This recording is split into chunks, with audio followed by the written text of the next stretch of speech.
সত্য চিরন্তন, শত সহস্র ঘাত প্রতিঘাতকে উপেক্ষা করে সত্যের বিজয় একদিন হবেই ইনশাআল্লাহ। সম্মানিত প্রিয় উপস্থিতি, অসংখ্য মেহমান সামনে এখন উপস্থিত হয়েছেন, কথায় আসছেন। আমি উদাত্ত আহ্বান জানাবো আপনাদের প্রতি। ইতিপূর্বে আমাদের উপর অনেক নির্যাতন অত্যাচার করা হয়েছে।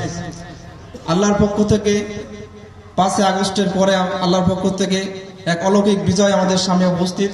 সম্মানিত প্রিয় উপস্থিতি, আসুন আমরা দলমত নির্বিশেষে একে অপরে ভ্রাতৃত্ব বন্ধনে আবদ্ধ হয়ে এই বাংলাদেশকে সুন্দর করার জন্য, বাংলাদেশের সমাজকে সুন্দর করার জন্য, বাংলাদেশকে উন্নত বিশ্বের কাতারে নিয়ে যাওয়ার জন্য সর্বোচ্চ চেষ্টা এবং প্রচেষ্টা আমাদের আছে।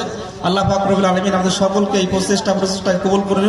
এবং 12 তারিখ আপনারা জানেন যে বিজয় আমাদের প্রতীক দাড়িপাল্লায় ভোট দিয়ে এবং গণভোটে হ্যাঁ দিয়ে আমরা আমাদের লক্ষ্য উদ্দেশ্যকে সাফল্যমণ্ডিত করার জন্য সর্বোচ্চ চেষ্টা এবং প্রচেষ্টা আমরা থাকবো ইনশাআল্লাহ।